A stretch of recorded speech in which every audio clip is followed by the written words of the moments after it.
నమస్తే. ఇక పార్లమెంటు నేతల మధ్య మాటల యుద్ధం మొదలైంది. బీజేపీ డీకే అరుణ గారు కావచ్చు, ఇక కాంగ్రెస్ పార్టీ సిడబ్ల్యూసి ప్రత్యేక ఆహ్వానితులు మాజీ ఎమ్మెల్యే చల్లా వంశచందర్ రెడ్డి మధ్య మాటల యుద్ధం నెలకొంది. అసలు వీళ్ళ మధ్య ఎందుకు మాటల యుద్ధం రావాల్సి వచ్చింది, ఒకరి మీద ఒకరు ఎందుకు ఆరోపణలు చేసుకుంటున్నారు, ఒకసారి మాట్లాడించే ప్రయత్నం చేద్దాం. సో వంశన్న నమస్తే. ముందుగా ఎందుకు మీ పాలమూరు బిడ్డలు ఇద్దరు నాయకులు చెరో పార్టీలో ఉన్నారు, గతంలో కలిసి పనిచేసారు, ఎందుకు ఆరోపణలు చేసుకోవాల్సి వచ్చింది? ఇది ఆరోపణలు చేసుకోవాలనే ఉద్దేశం కానీ ఆరోపణలు చేయాలనే ఉద్దేశం కానీ ఏం లేదు. మహబూబ్ నగర్ జిల్లా వాసులకు, పాలమూరు ప్రజలకు నిజం తెలియాలని, వాస్తవాలు తెలియాలనే ఉద్దేశంతో జరుగుతున్నటువంటి ప్రస్థానం ఇది. మహబూబ్ నగర్ జిల్లా ప్రజలకు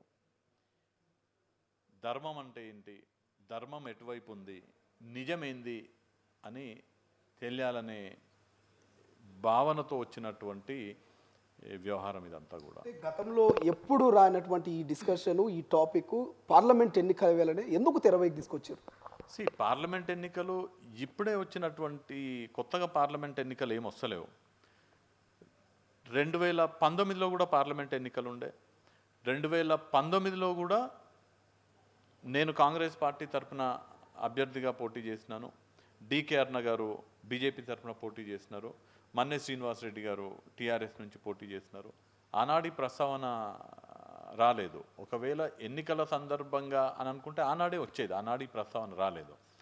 ఇవాళ ప్రత్యేకించి సందర్భం కూడా, అంటే ఇవాళ ఉన్నటువంటి దేశ రాజకీయాలు కానివ్వండి, ప్రస్తుత పరిస్థితులు కానీ, నేను రోజు దేవునికి మొక్కుతా. దేవునికి మొక్కిన తర్వాతనే బయటికి వెళ్తా. బయటికి ఏదన్నా కార్యక్రమానికి వెళ్తే మొదటగా వీలైనంత వరకు దేవాలయానికి వెళ్ళిన తర్వాతనే ఏదన్నా కార్యక్రమం పెట్టుకోవాలనే ప్రయత్నం నేను చేస్తాను. నిన్న నేను గుడికి పోయినా, మొన్న గుడికి పోయినా, రేపు గుడికి పోతా, ఎల్లుండి గుడికి పోతా. కానీ ఎప్పుడు కూడా నేను దేవునికి మొక్కుతా, నేను గుడికి పోతా అనే దాన్ని రాజకీయంగా వాడుకోలేదు.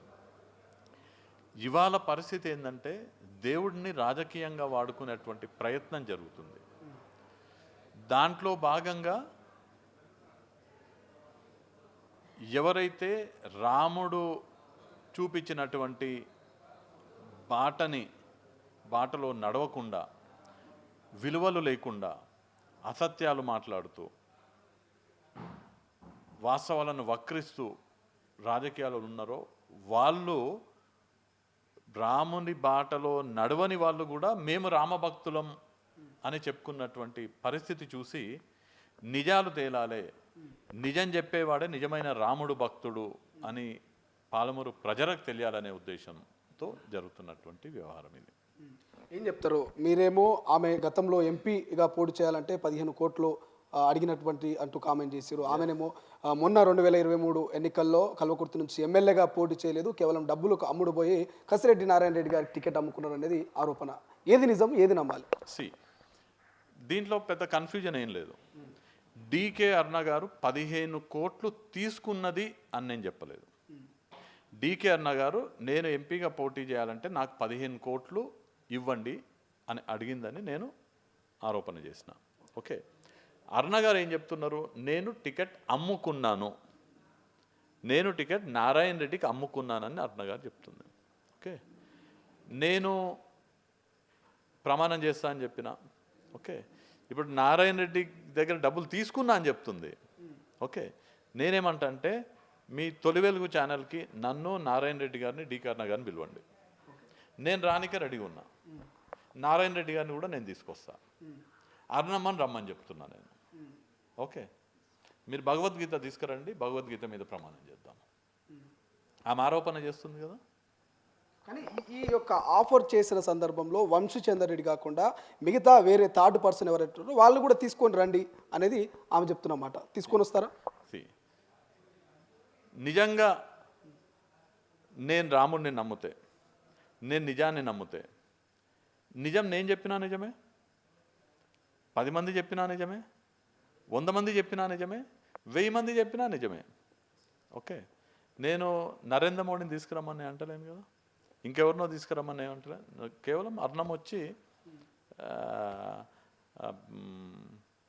రాముడి మీద ప్రమాణం చేస్తే చాలని అంటున్నా.